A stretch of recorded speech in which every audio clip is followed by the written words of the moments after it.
예, 이제 아까 앞부분에서는 연력학 제1법칙과 관련해서 이제 몇 가지 말씀을 드렸고요. 이제 지금부터는 이제 연력학 제2법칙인데요. 로마서 7장 24절 25절에 있는 말씀인데 함께 한번 읽으시겠습니다. 시작. 오호라 나는 곤고한 사람이로다. 이 사망의 몸에서 누가 나를 건져내랴. 우리 주 예수 그리스도로 말미암아 하나님께 감사하리로다. 그런즉 내 자신이 마음으로는 하나님의 법을 육신으로는 죄의 법을 섬기노라. 예,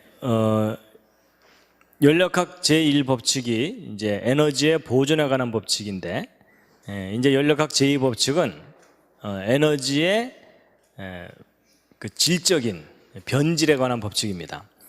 그래서 이 제2법칙은요, 그 모든 만물이 어느 한쪽 방향으로 흘러간다, 이걸 나타내 주고 있습니다. 그래서 이 우주의 방향성을 얘기해 주는 건데, 여러분 물은 항상 위에서 아래로 흐르죠, 그렇죠? 자연 상태에서. 그리고 사람은 태어나면 반드시 늙게 돼 있습니다. 그래서 이 우주가 어느 한쪽 방향으로 간다, 이걸 나타내 주는 법칙입니다. 그래서 이제 이것을 우주의 방향성 또는 시간의 화살 뭐 이렇게 표현하거든요. 예. 여러분 이게 활을 쏘면 화살이 그 쏘는 방향으로만 가잖아요, 그렇죠? 예. 그래서 사람도 늙고 이제 그런 겁니다. 그래서 이 연력학 제2법칙은 그 에너지가 변질된다는 법칙입니다. 그래서 여러분 그 잔잔한 물에다가 돌멩이를 던지면 이게 파문이 일잖아요. 그렇지만 그 파문이 계속 유지되는 게 아니라 다시 소멸돼 버리죠, 그렇죠? 그래서 처음에는 이렇게 높고 낮고 이게 높낮이가 있다가 시간이 지나면서 점점 이렇게 이제 높낮이가 없어져 버립니다. 근데 여러분 이렇게 높낮이가 있을 때 이 높은 쪽에서 낮은 쪽으로 물이 흘러내려가면서 물레방아를 돌리게 되죠, 그렇죠? 그래서 이 높낮이가 있어야만 뭔가 움직임이 일어날 수가 있어요. 여러분 생명이라는 것은 움직이는 특징이 있잖아요, 그렇죠? 예. 근데 움직임이 없어지면 그 생명체가 죽게 되죠. 그래서 살아있는 것이 죽는 쪽으로 이렇게 간다, 이런 개념입니다. 그래서 여러분 커피도 뜨거운 커피 이렇게 타두고 나면 식어버리죠. 미지근한 커피 옆에 두고서 한참 공부하다 보니까 펄펄 끓더라, 이런 일은 절대 안 일어납니다. 그래서 항상 어느 한쪽 방향으로 이렇게 흘러가는 법칙입니다. 그래가지고 이 연력학 제2법칙은요 여러 학문 분야에서 다양하게 표현을 하는데, 이 고전 연력학은 이 증기기관차 이런 거 관련해서 연구하던 사람들이 이제 그 분야에서 어떤 법칙을 이제 깨달은 거예요. 이 고전 연력학적인 표현은 에너지는 항상 소모된다, 이런 거예요. 그래서 아까 그 물이 높은 곳에 있을 때 위치 에너지가 있다 그랬죠. 근데 이 물을 흘려 내려보내면은 운동 에너지로 변하긴 하지만 위치 에너지 자체는 제로가 돼 버리죠. 그래서 에너지가 이렇게 소모되는 거예요. 근데 이제 이렇게 얘기하면 이제 어떤 분들은요, 아니 이게 왜 소모되긴 왜 소모되냐, 이 물을 다시 퍼 올리면 천이라는 에너지를 다시 얻을 수가 있잖아요, 그렇죠? 그러면 에너지가 소모된 게 아니라 다시 회복되는 거니까 소모되지 않는다는 거잖아요. 근데 여러분 세상에 공짜가 어디 있어요? 여러분 이 물을 위로 퍼 올리려면 에너지가 필요하죠? 근데 이제 과학자들이 뭘 측정해보고 계산해봤냐면, 이 아래쪽에 있는 물을 이 위로 퍼 올릴 때 얼마만큼의 에너지가 소모되는지를 측정을 해본 거예요. 그랬더니 안타까운 사실은 항상 천보다 큰 에너지가 필요한 거예요. 그러니까 천을 얻기 위해서 천보다 더 큰 에너지를 소모해야 되는 거니까 결국 손해예요, 이익이에요? 결국은 항상 손해예요. 그러니까 에너지는 흐르면 흐를수록 손해가 나는 거예요. 그러니까 에너지는 결국 어느 한 부분으로 보면은 회복이 되지만 전체적으로 보면 소모된다. 이게 연력학 제2법칙이에요. 그래서 여러분 이 물레방아는요 높은 곳에 있는 물을 낮은 곳으로 흘려내려 보내면서 돌잖아요. 그와 똑같은 원리로 우리가 살고 있는 거예요. 여러분 우리가 좋은 음식을 먹은 다음에 가끔 가서 힘을 주죠, 그렇죠? 근데 이 먹을 때 들어오는 것하고 힘줄 때 나가는 것 사이에 에너지 차이가 있어요. 이 차이를 이용해서 우리가 살아가고 있는 거거든요.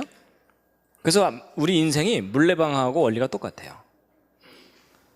그래서 가능한 한 에너지가 많은 음식을 먹기 위해서 사람들이 애쓰고 있죠. 그렇죠?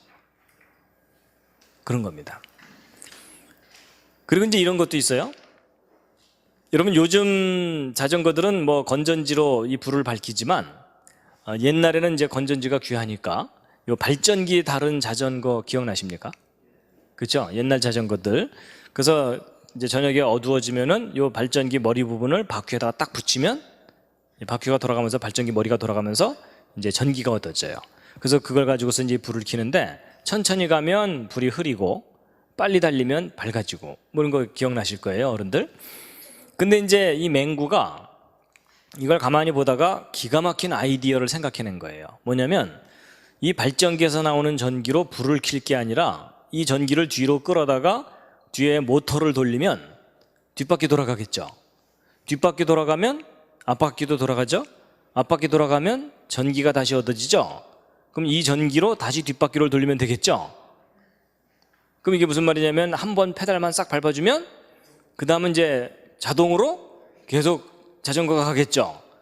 그러면 서울에서 페달 한번 딱 밟아주면 부산까지 공짜로 갈까요?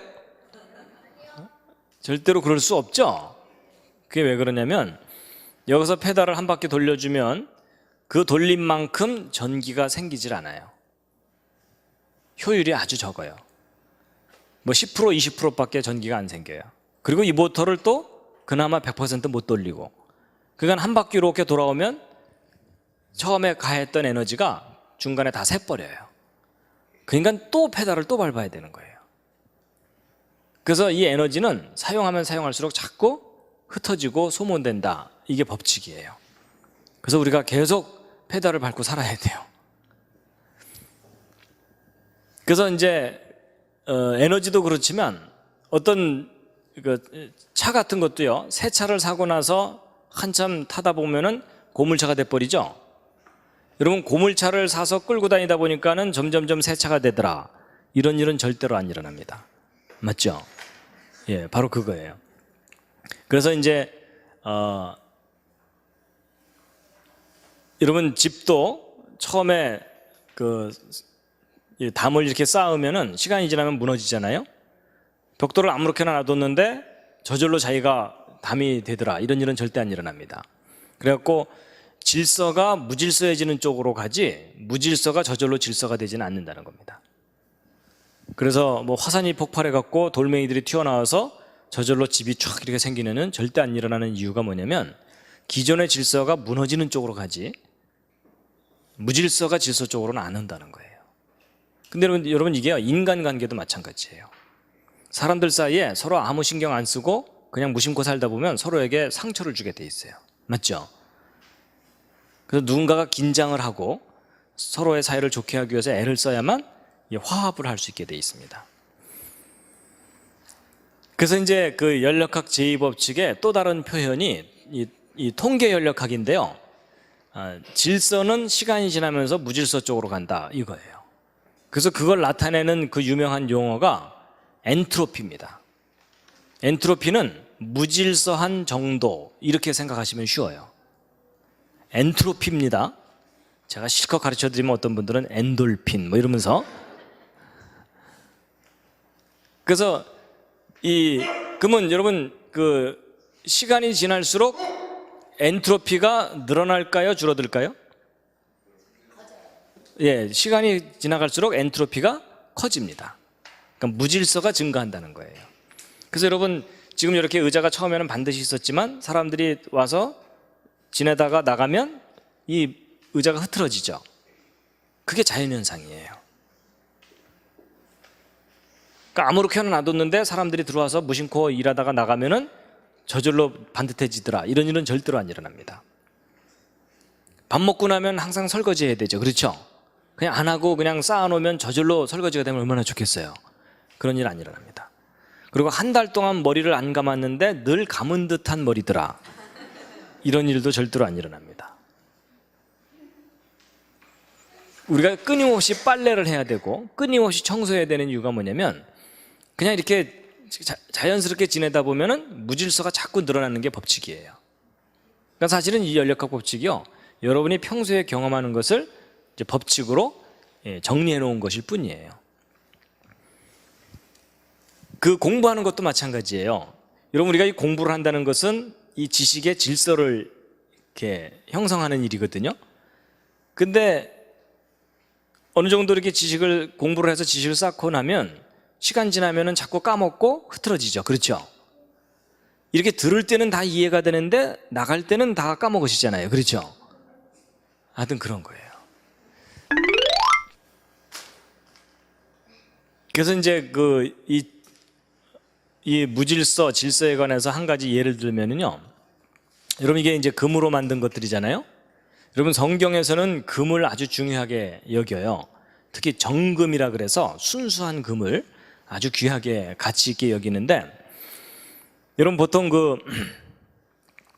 금은방에서 순금을 사게 되면 보증서를 써줍니다. 그 보증서에 대개 몇 %짜리라고 써 있죠? 99.9 또는 99.95 뭐 이 정도로 이제 해줘요. 그렇다는 얘기는 나머지 뭐 0.1%나 그 정도는 불순물이란 얘기죠. 그렇죠? 그래서 이제 이런 것들을 뭐 39 이렇게 보통 표현을 해요. 구자가 3개가 있다 이래가지고. 근데 이제 일반적으로 이제 금은방에서 파는 순금은 99.9%짜리를 보통 이제 파는데, 이런 반도체에 사용하는 금이 있어요. 그런 금은 훨씬 더 순수한 걸 사용해야 돼요. 여러분, 이런 반도체하고 이런 그 회로를 연결할 때 금과 같은 녹이 슬지 않는 금속을 되게 쓰거든요. 왜냐하면 금이 아닌 다른 금속들은 녹이 슬어요. 근데 금은 귀한 이유가 뭐냐면 녹이 안 슬어요. 그래서 이제 아주 금을 이용해서 이제 이게 회로를 이렇게 연결하기도 하는데, 근데 이 금이라 할지라도 그 속에 불순물이 들어있으면요, 전기가 흘러갈 때 열을 내면서 열이 높아지면은 회로가 끊어져 버려요. 그러니까 이런 반도체나 이런 데 적용하는 금은요, 훨씬 더 순수한 금을 써야 돼요. 그래서 99.9%짜리를 더 순수하게 99.99999 뭐 이런 식으로 만들어서 사용해요. 근데 여러분, 이렇게 순도를 높이려면 불순물들을 빼내야 되죠. 그렇죠? 근데 여러분, 이 불순물들이요, 좋은 말 할 때 안 나와요.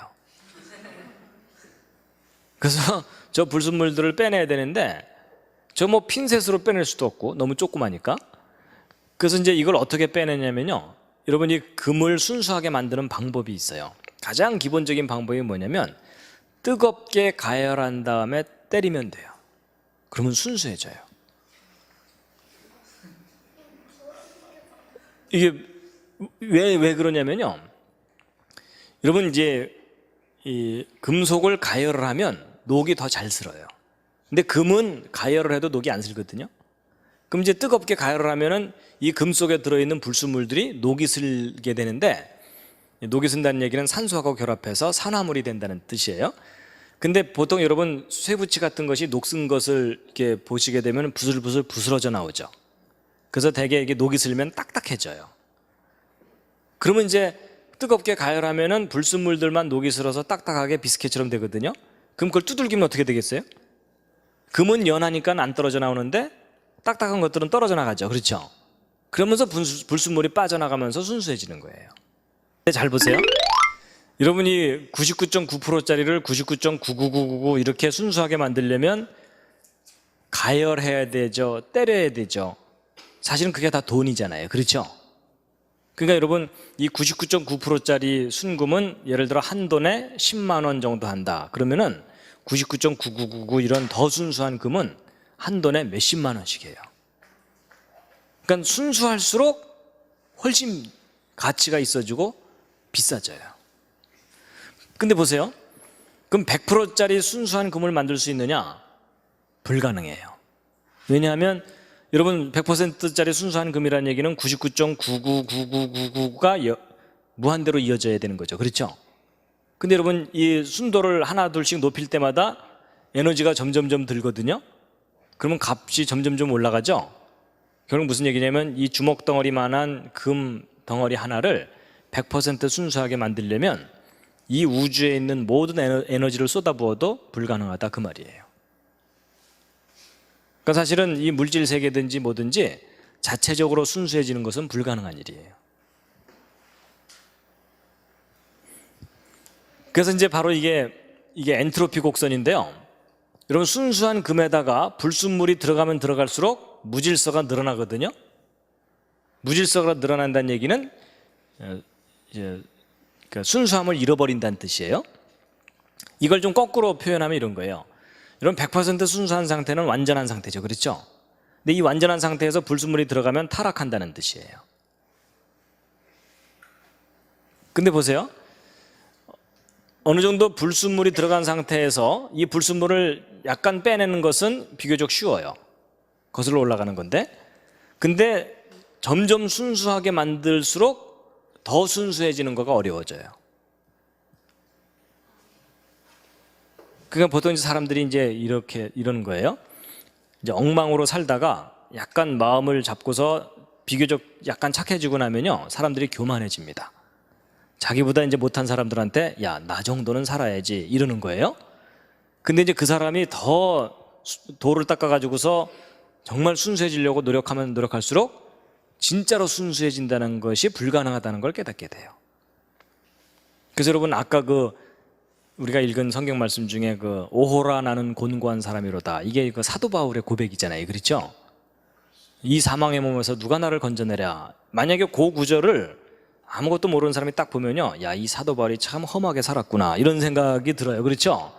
얼마나 엉망으로 살았으면 이런 고백을 할까, 이런 생각을 할 수가 있는데, 사실은 사도 바울이 그 고백을 할 때는요 거의 성자처럼 살 때예요. 그런데 오호라는 곤고한 사람이로다 이런 표현을 하거든요. 그러니까 이 사도 바울이 여기서 요만큼 와고서 한 얘기가 아니고 이쯤 가고 나서 완전해지려니까 불가능하다 이걸 깨달은 거예요. 결국 무슨 말이냐면 인간이 스스로 완전해질 수 없다는 얘기거든요. 그렇다면 인간 중에는 천국에 스스로 갈 수 있는 사람이 아무도 없다는 얘기예요. 그러면 완전해지려면 어떻게 해야 되느냐? 인간의 능력으로는 불가능하기 때문에 창조하신 분이 완전케 해주시는 수밖에 없다는 겁니다.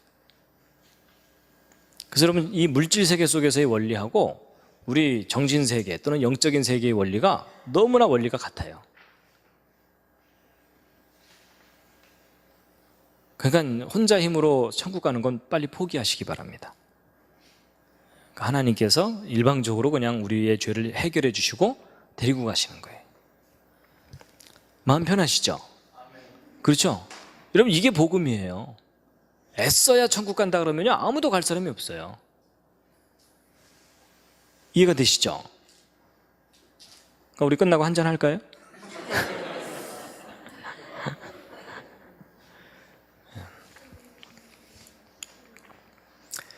자, 여러분 이 연력학 제2법칙이 아주 중요한 걸 해결해 줘요. 잘 보세요. 이제 이게 아주 중요한 그래프인데, 여러분 지금 말씀드린 연력학 제2법칙은 자연의 법칙이거든요. 이 우주 안에 있는 기본적인 법칙이에요. 근데 이 법칙, 제2법칙의 의미가 뭐냐면 시간이 지나갈수록 질서가 점점 무너진다 이런 얘기죠. 그렇죠. 근데 여러분 우리가 그동안 학교에서 열심히 배웠던 진화론은 뭐냐면 과거에 무질서한 상태에서 시간이 지나면서 점점 질서가 있는 상태로 변해간다 그 얘기죠. 그래서 분자덩어리가 점점 진화돼서 사람과 같이 이렇게 정교한 작품으로 변했다, 이게 진화론이잖아요. 여러분 잘 보세요. 과학의 가장 기본적인 법칙하고 진화론이 정면으로 반대가 돼요. 그럼 여러분, 그럼 서로 반대되는 얘기를 하고 있다면 법칙과 이론 둘 중에 어느 것이 더 중요하다 그랬죠? 법칙이 중요하다 그랬죠? 그러니까 법칙에 근거해서 이론을 평가해야 된다 그랬죠? 그렇게 본다면 진화론은 맞는 이론이에요? 틀리는 이론이에요? 철저하게 틀리는 이론이에요. 그래서 여러분, 그래서 학자들 중에 이런 얘기를 하는 사람이 있는 거예요. 연력학 제2법칙 하나만 정확하게 알아도 진화론이 왜 기본적으로 잘못됐는지를 알 수 있다, 이런 표현을 하는 거예요.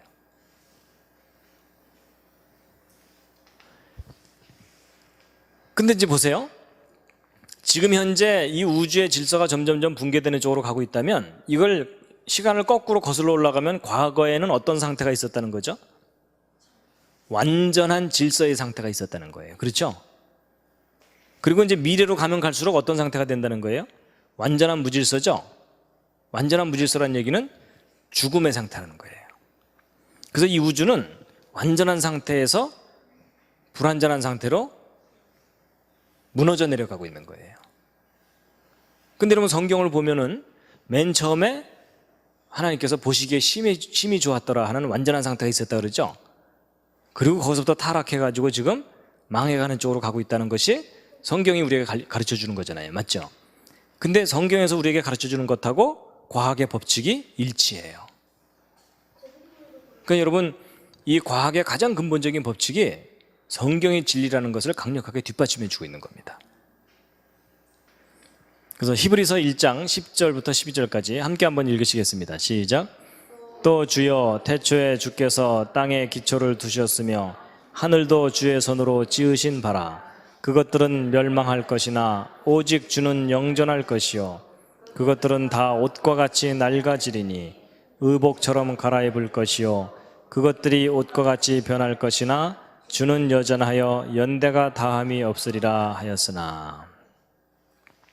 그래서 여러분 이 세상 모든 것들은요 망해가는 쪽으로 지금 가고 있는 겁니다. 그 다음에 이제 이 연력학 제2법칙의 또 다른 표현이 이제 정보 연력학입니다. 이 정보, 인포메이션, 어떤 메시지를 다루는 사람들이 무슨 법칙이 있다는 걸 알게 됐어요. 이게 뭐냐면 여러분 이 연력학 제2법칙은 변질의 법칙이라고 그랬죠. 그러면 정보는 전달될수록 어떻게 될까요? 변질됩니다. 그래서 이 연력학 제2법칙의 또 다른 표현이 정보의 변질이에요. 그래서 이제 예를 들면 이런 거예요. 여러분 생각하는 사람을 조각한 조각가가 누구냐 하고 시험 문제 냈더니 똑똑한 친구가 로댕 이렇게 썼어요. 그렇죠? 근데 그 옆에 있는 놈이 그걸 쓱 보더니 뭐라고 썼다고요? 오뎅 이렇게 쓴 거예요. 그건 다 아시죠? 근데 이제 그 뒤에 있는 놈이 앞에 있는 놈 걸 싹 보더니 덴푸라 이렇게 쓴 거예요. 그 다음에 그 옆에 있는 놈이 뭐라고 썼다고요? 어묵. 그 뒤가 맛살. 그 옆에가 게맛살 이렇게 된 거예요. 그래서 생각하는 사람을 조각한 조각가가 누구예요? 게맛살이에요. 근데 여러분 이게 우스갯소리지만 아주 중요한 원리를 알려주는 거예요. 정보는 전달되면서 변질돼요. 그래서 여러분 시험 보고 나오면 누가 바보가 돼요? 로댕이라고 쓴 놈만 바보가 되는 거예요. 그렇죠? 왜냐면 딴 애들이 우기거든요. 야 우리는 다 먹을 건데 너만 아니잖아 이러면서 우리가 틀렸겠냐? 네가 틀렸지 임마 뭐 이렇게 되는 거예요. 이게 바로 연력학 제2법칙의 정보의 변질에 관한 이야기예요. 그래서 오히려 진리를 외치는 사람이 핍박받게 돼 있어요. 그 다음에 여러분 귓속말 이어가기 기억나세요? 요즘은 이런 거 많이 안 하는데 옛날엔 많이 했었어요. 그렇죠? 그래서 이 귓속말 이야기를 해보면 구경하는 사람들이 배꼽을 잡습니다. 왜냐면 이상하게 말이 뒤로 갈수록 변하잖아요. 그렇죠? 그래갖고 이 문장이 길면 길수록 반드시 변해요. 그리고 전달하는 사람이 많을수록 확실하게 변하고 그 중에 띨띨한 사람이 많을수록 완벽하게 변합니다. 그렇죠? 예. 그래서 여러분 이게 어떤 법칙을 나타내주고 있어요. 근데 보세요. 이렇게 정보가 전달되면서 변질되잖아요. 그러면 어떤 결과가 나타나냐면 정보의 혼란이 일어나요. 그래서 무슨 말이냐면 시험 치고 나와서 로댕, 오댕 또 뭐 이런 것들이 막 뒤범벅이 돼갖고 이제 어느 게 진짜 정답인지를 헷갈리게 돼 있어요. 그러면 이제 정보가 혼란이 일어나면요 나타나는 현상이 뭐냐면 초기 정보를 잃어버려요.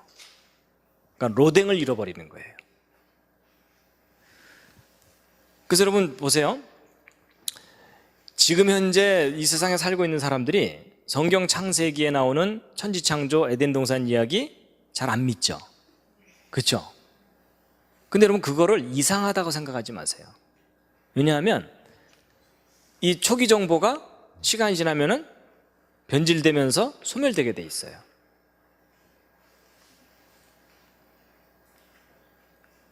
그러니까 사실 여러분과 제가 성경 창세기에 기록된 내용을 역사적인 사실로 그리고 인류 최초에 있었던 일이라고 믿는 것 자체가 거의 기적 같은 일이에요. 그래서 오늘날 사람들이 안 믿잖아요. 심지어 신학교에서도 이거를 역사적인 사실로 안 가르치는 경우가 간혹 자주 있어요. 이상한 데 가서 신학하고 공부하고 오면 이게 무슨 역사적 사실로 믿을 수 있겠느냐 뭐 이런.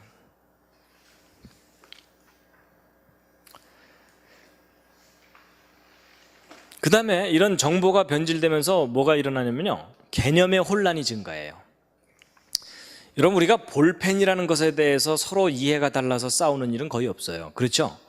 근데 중요한 의미를 가진 단어일수록 그것을 이해하는 그 방법이 서로 다르기 때문에 그거 가지고 서로 싸웁니다. 그래서 여러분, 사랑, 이게 얼마나 중요한 단어예요. 그렇죠? 근데 사랑에 대한 이해가 사람마다 다 달라요. 그렇죠? 그래서 사랑한다니까 이러면서 싸우잖아요. 더 심하게 싸우잖아요. 그 다음에 여러분, 죄라는 개념에 대해서 상당히 혼란스러워져 있어요. 여러분, 죄가 뭐라 그랬죠? 하나님의 말씀에서 벗어나는 게 죄예요. 근데 오늘날 사람 중에 그걸 가장 중요한 죄라고 생각하는 사람이 어디 있어요? 대부분은 그렇지 않죠. 그 다음에 이제 행복이 뭐냐? 예전에는 좀 고상한, 가난해도 웃으면서 사는 게 행복한 거다 뭐 이런 식으로 생각했는데 요즘은 행복의 가장 큰 기준이 뭐예요? 네가 어찌 그걸 알았느냐? 예. 오늘날은 행복의 첫 번째 기준이 거의 돈이 돼버렸어요. 맞죠? 여러분, 그만큼 우리가 변질된 세상을 살고 있는 겁니다. 그 다음에 뭐 예전에는 진리에 목숨을 걸었는데요, 요즘은요, 진리가 밥 먹여주냐, 요즘은 밥그릇에 목숨을 걸어요. 그래서 여러분 보세요. 이렇게 초기 정보를 잃어버리고 개념의 혼란이 증가하면 가치관의 붕괴가 일어나게 돼 있어요. 그 다음에 이제 또 이 연력학 제2법칙에 의해서 가장 심하게 변질되는 게 종교예요. 가장 혼란스러워지는 게 종교고요. 여러분, 이 세상에 얼마나 다양한 종교가 있어요. 그렇죠? 뭐 자기를 재림 예수라고 우기는 사람들이 꽤 많은 거 아시죠? 나는 재림 예수다 이러면은 그 옆에 있는 사람이 난 널 보낸 적이 없다 뭐 이러면서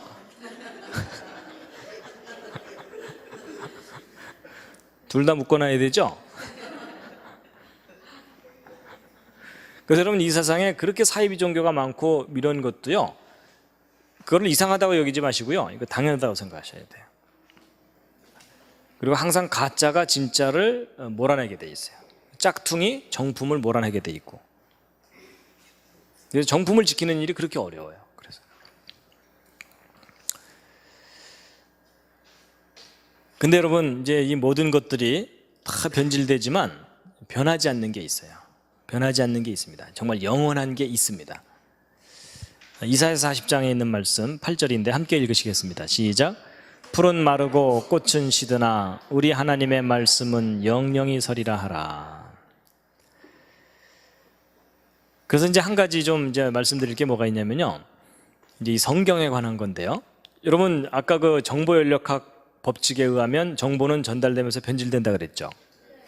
그럼 여러분, 그게 상당히 심각한 문제를 제기합니다. 그게 뭐냐면, 여러분, 우리가 가지고 있는 이 성경은요, 번역본이에요. 그렇죠?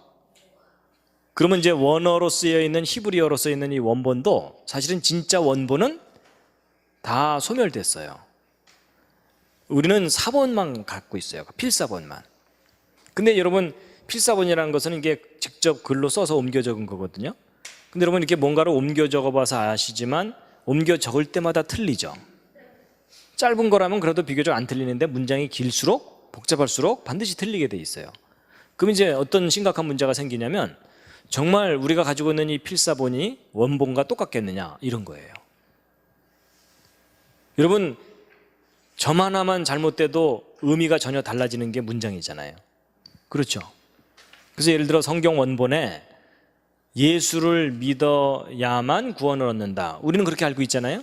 근데 만약에 원본에는 예수를 믿어도 구원을 얻는다 이렇게 돼 있다면 우리가 그동안 그 하나 때문에 얼마나 많이 서로 치고받고 싸웠어요. 그렇죠? 그러니까 하나만 틀려져도 의미가 달라지는데 과연 이 성경이 완벽하게 보존됐겠느냐, 이런 의구심이 들거든요. 그래서 이제 그걸 좀 점검을 해볼 텐데요. 여러분, 이제 고서 검증이라는 게 있습니다. 우리가 가지고 있는 사본이 정말 원본과 동일한 것이라고 할 수 있는지를 검증을 하는 거예요. 그래서 여기에는 몇 가지 기본적인 기준이 있는데, 사본들 간의 오차가 적을수록 그 사본은 믿을만 하겠죠. 그리고 사본의 숫자가 많을수록, 그러니까 동일한 내용을 담고 있는 사본이 숫자가 많을수록 서로를 검증해 주니까 믿을만 하겠죠. 그 다음에 원본과 가장 가까운 사본일수록 가장 변질이 덜 됐겠죠. 바로 이런 객관적인 기준을 가지고 우리가 가지고 있는 사본이 믿을만한지를 검증하는 거예요. 그래가지고 먼저 이제 그 사본 간의 오차가 적다는 거, 그 다음에 사본의 숫자가 많을수록, 그리고 원본과 연대차가 적을수록 이제 믿을만하다는 걸 가지고 일단 신약 사본을 좀 이제 살펴보면요. 이제 신약 성경만 얘기하면은 비교할 게 없으니까 일리아드라고 하는, 옛날 그 서양 사람들이 고전으로서 막 암송도 하고 그랬던 그 일리아드하고 좀 비교를 해보면은요. 일단 사본 간의 오차, 신약 성경의 경우는 0.5% 정도 있어요. 0.5%면은 200분의 1 정도입니다. 200분의 1. 그러니까 예를 들어 뭐 아주 쉽게 얘기하면 원고지 한 매당 한 글자 정도, 뭐 이 정도 수준의 오차가 있어요. 여러분, 그 성경이 완전하다는 것은 원본이 완전하다는 거지 사본은 불완전한 점이 있을 수 있습니다. 그 다음에 이제 일리아드는 5% 정도예요. 그러니까 20글자당 하나, 뭐 이 정도겠죠? 쉽게 생각하면. 근데 어쨌든 신약 성경이 그 유명한 일리아드보다도 10배나 정확하게 잘 보존돼 있어요. 그 다음에 이제 사본 숫자는요, 신약 성경이 2만 권이 넘고 일리아드는 600권 정도예요.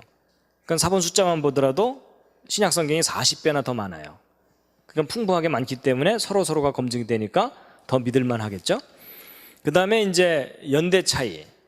그 신약 성경의 경우요, 이제 원본은 AD 40년에서 100년 요 기간 동안에 기록된 건데, 우리가 지금 현재 가지고 있는 가장 오래된 신약 성경 사본은 AD 125년 경쯤인데, 적게는 25년에서 많게는 80년 정도 차이니까 평균 한 50년 정도 차이죠. 그렇죠? 근데 일리아드 같은 경우는 원본이 BC 900년인데 가장 오래된 사본은 BC 400년 거니까 500년 정도 차이가 있죠. 그러니까 연대 차이도 10배 정도 차이가 나요. 그러니까 좀 단순 무식하게 얘기하면 신약 성경이 일리아드보다 이거 서로 곱하면은 4,000배 정도 믿을만하다 할 정도로 신약 성경이 객관적으로 비교해 볼 때 훨씬 믿을만한 사본이라는 거예요. 그러니까 여러분, 인간이 가지고 있는 고전 중에 이렇게 잘 보존된 사본이 없다고 할 정도로 신약 성경은 사본이 잘 보존돼 있어요. 근데 그럼에도 불구하고 0.5% 오차가 있다는 것이 좀 꺼림직하시죠. 근데 여러분, 그거 너무 걱정하지 마시기 바랍니다. 저 오차들은요, 대부분 사소한 오차예요. 아주 치명적인 부분에서 오차가 나는 게 아니고, 예를 들면 이런 거예요. 뭐 예를 들어 예수께서 가라사대 이렇게 써야 되는데 예수께서 가라사디 뭐 이렇게 썼다거나, 하여튼 뭐 그 정도 오차들이에요, 대부분이. 그러니까 그거는, 그리고 또 이제 그게 뭐 모든 사본이 마태복음 몇 장 몇 절이 예수께서 가라사디 이렇게 돼 있는 게 아니고, 대부분은 예수께서 가라사대 이렇게 돼 있는데 일부만 예수께서 가라사디 이렇게 돼 있다는 거예요. 그러니까 서로 검증을 해보면은 쉽게 그 오차를 제거할 수 있는 그런 사소한 오차들이 대부분이에요. 그러니까 그렇게 교정될 수 있는 오차를 다 제거하고 나면 저 오차 비율은 훨씬 줄어들어요. 그러니까 정말 지극히 믿을 만한 기록이 신약사본이에요. 근데 이제 어쨌거나 오차는 있긴 있잖아요. 그렇죠? 예. 근데 이제 문제는 신약성경이 아니라 구약사본이에요. 여러분, 신약과 구약 중에 어느 것이 더 오래된 사본이에요? 구약이죠. 그렇다면 어느 것이 더 많이 변질될 가능성이 있어요? 구약이죠. 더 오래됐으니까. 그렇죠? 그러니까 여러분 신약 성경이 아무리 정확하게 보존돼 있어도 그것에 근거가 되는 구약 사본이 변질이 심하면 신약 사본 잘 보존된 것은 별로 의미가 없을 수가 있어요. 그렇죠? 그래서 이제 구약 사본을 이렇게 볼 텐데요. 여러분 구약 경우는요, 원본이 기록된 것은 모세오경부터 말라기까지 한 1000년 기간 동안에 구약 사본들이 구약 원본들이 기록됐어요. 그런데 얼마 전까지 사람들이 가지고 있던 비교적 믿을만한 이 구약 성경 사본이 마소라 사본이라 그래가지고 마조레 텍스트라고 하는 거였어요. 그래서 구약 거의 전체를 담고 있는 사본이거든요. 근데 그게 AD 900년경 거예요. 이때 필사해 놓은 거예요. 근데 여러분 이 구약의 제일 마지막 원본인 말라기하고만 비교해 보아도 1300년이나 차이가 나잖아요. 그럼 여러분 사실 1300년이나 시간 간격이 있으면 이 기간 동안 얼마나 내용이 변질됐는지 검증할 길이 없어요. 맞죠? 그래서 오랫동안 사람들이 이 구약 성경 사본의 그 완벽한 보존에 대해서 의문을 가졌었어요. 정말 이게 원본하고 똑같을까? 뭐 이런 거예요. 그 성경의 신뢰도에 대해서 많은 의문이 있었는데 여러분 20세기 최대의 고고학적 발견이라고 할 만한 것이 있었는데 그게 뭐냐면 사해 사본이 발견된 거예요. 여러분 이스라엘의 그 사해, 이 사해는 소금기가 하도 많아서 사람이 이렇게 둥둥 든답니다. 저도 한번 가서 빠져보려고 그러는데 아직 안 가봤습니다. 근데 이 사해 근처에 이 황량한 곳에 이 동굴들이 좀 있거든요. 이런 동굴 속에서 발견된 사본이에요. 그래가지고 1947년에 이 사해 주변에서 이제 첫 번째 그 사본이 발견됐는데 이거 사본 발견한 스토리가 재밌어요. 그 목동이 그 양이나 뭐 이런 염소 이런 걸 치다가 잃어버린 거예요. 한두 마리를. 그러니까 이제 걔네들을 찾으러 다녀야 되는데 얘네들이 이런 동굴 속에 들어가 있을 수도 있잖아요. 그러니까 이제 이 목동이 이 돌멩이를 들고 저 동굴마다 이렇게 던져 넣은 거예요. 아무것도 없으면 돌 떨어지는 소리만 들릴 거고 만약에 거기 양이나 염소가 들어있으면 돌 떨어지는 소리 때문에 놀라서 매 이러면은 들어가서 이제 꺼내오면 될 거고 돌을 던졌는데 사자가 어흥 그러면 잽싸게 도망가면 될 거고 그래갖고서 이제 돌멩이를 여기저기 이렇게 던지면서 다녔는데 바로 여기에요. 요거. 바로 요 동굴 여기다가 돌멩이를 딱 던져 넣었더니 이 돌이 떨어지는 소리가 좀 다른 거예요. 무슨 뭐 그릇 같은 것에 부딪히는 소리가 난 거예요. 그래갖고 저 안에 뭐가 들어있구나 이래가지고서 들어가 봤더니 이런 항아리가 있는 거예요. 근데 항아리 뚜껑을 딱 열어봤더니 그 속에 뭐가 이렇게 들어있는데 이제 문제는 이 목동이 까막눈이라 이게 얼마나 중요한 건지를 모르는데 어쨌든 뭔가 들어있으니까 꺼내갖고 나와갖고 이걸 이제 어디다 팔든지 그랬겠죠. 근데 그게 이제 돌아다녔는데 발견한 것이 돌아다니고 있었는데 어느 학자가 어디선가 그걸 발견한 거예요. 그 열어봤더니 뭐 너무나 소중한 게 들어있잖아요. 이거 어디서 났느냐 수소문을 해봤더니 사해 주변의 동굴에서 발견됐다는 얘기를 듣고 그 다음에 이제 이 사해 주변을 막 이잡듯이 뒤진 거예요. 그랬더니 어떤 동굴들 속에서 막 사본들이 무대기로 나온 거예요. 그래서 이 사본들을 다 모아봤더니 놀랍게도 구약 성경 전체가 발견됐는데 에스더서인가 에스라서만 빼고 다 발견됐다 그래요. 근데 놀라운 사실은 이 사본이 발견될 때에 이 사본만 발견된 게 아니라 이 동굴에서 생활하던 사람들의 유물까지 다 발견되고 또 다른 기록들도 함께 발견됐기 때문에 이런 유물이나 이런 것들을 자세하게 분석해 봤더니 이게 예수님 당시쯤에 기록된 사본이에요. 그래서 이 동굴 안에서 발견된 여러 가지 유물들인데 이 왼쪽 아래 거가 좀 수상하죠. 이 참빛이 여기서 그래서 우리 조상님들이 저기까지도 갔나 뭐 이런 생각도 이제 해봤는데 어쨌거나 근데 여러분 이 사해 사본이 바로 예수님 당시쯤 사본이거든요. 그럼 여러분 우리가 그동안 가지고 있던 마소라 사본하고 거의 1000년 기간 차이잖아요. 그렇죠? 그럼 이제 우리가 뭘 해보면 되는 거예요? 이 사해 사본과 마소라 사본이 얼마나 서로 다른지를 확인해 보면 되잖아요. 그렇죠? 근데 이 사회사본이 워낙 이제 보존 상태가 안 좋은 것들이 있어가지고 그걸 복원하는데 시간이 걸려가지고 지금도 계속 이스라엘 사람들이 이제 그 복원하고 있는데, 어쨌든 그동안 복원된 내용을 확인해 본 결과 이 1000년 이상의 1000년 정도 기간이 있는 두 사본들이 내용이 똑같은 거예요.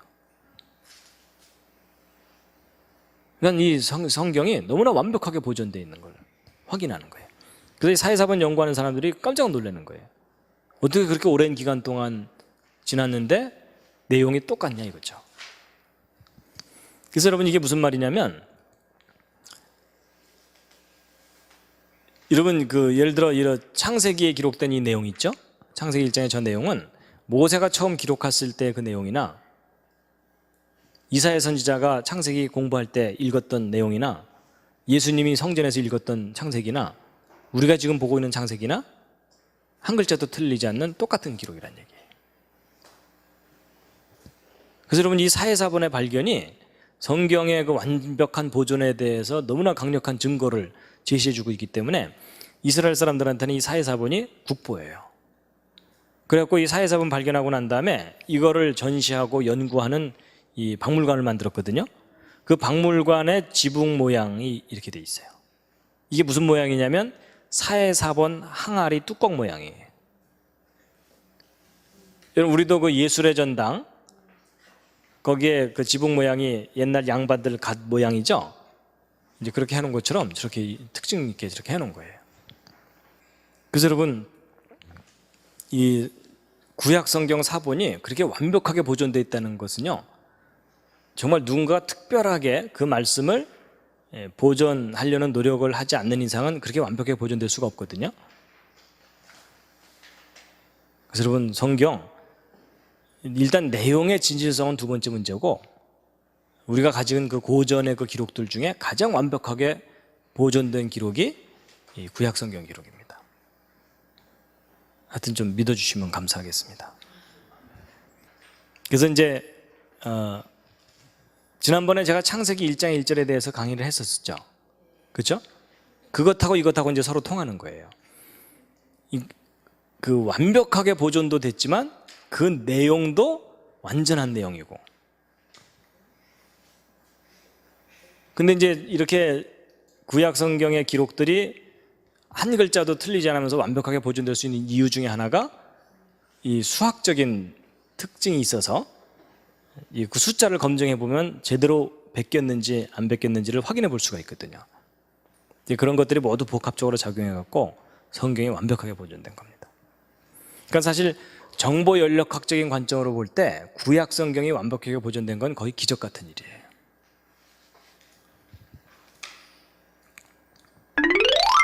그래서 성경의 기록은 완전하게 보존되어 왔는가? 있습니다. 그래서 디모데후서 3장 15절 말씀 함께 읽으시겠습니다. 시작. 또 내가 어려서부터 성경을 알았나니 성경은 능히 너로 하여금 그리스도 예수 안에 있는 믿음으로 말미암아 구원에 이르는 지혜가 있게 하느니라. 또 읽겠습니다. 시작. 모든 성경은 하나님의 감동으로 된 것으로 교훈과 책망과 바르게 함과 의로 교육하기에 유익하니 이는 하나님의 사람으로 온전케 하며 모든 선한 일을 행하기에 온전케 하려 함이니라. 그래서 오늘 이 우주의 법칙과 성경, 그래서 그 연력학 법칙에 대해서 말씀을 드렸는데 이제 기억이 나십니까? 연력학 법칙의 첫 번째 법칙이 뭐라고요? 보존의 법칙입니다. 뭐가 보존된다고요? 에너지가 보존된다. 그리고 두 번째 법칙은 변질의 법칙입니다.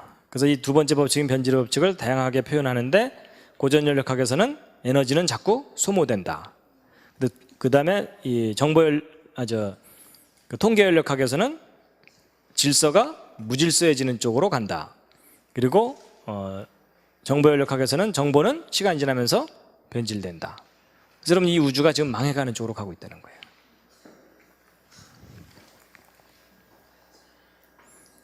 여러분, 연력학 법칙을 모르는 사람과 인생을 논하지 말라라고 말할 만하죠. 그렇죠. 예. 여러분, 이런 내용을 모르면요, 우리가 지금 누리고 있는 이 모든 게 영원한 거라고 착각을 하게 돼 있어요. 그렇죠. 그리고 또 뭐가 있냐면요, 이 사탄이 사람들을 속여요. 야, 너희들이 열심히 지혜롭게 하면은 낙원이 건설될 거다. 너희들 스스로 낙원을 건설할 수 있을 거다. 이런 거예요. 그래서 여러분 요즘 생명복제 뭐 이런 거 있죠. 여러분 이게 철학의 문제예요. 이 생명을 복제하는 것이 가능하냐 불가능하냐 이런 기술적인 문제가 아니고요. 철학의 문제인데 여러분 오늘날 생명복제를 자꾸 시도하려는 이유 중에 하나가 뭐예요? 우리 장기 고장나면 바꿔치기 하면서 영원히 살려고 노력하는 거잖아요. 그렇죠?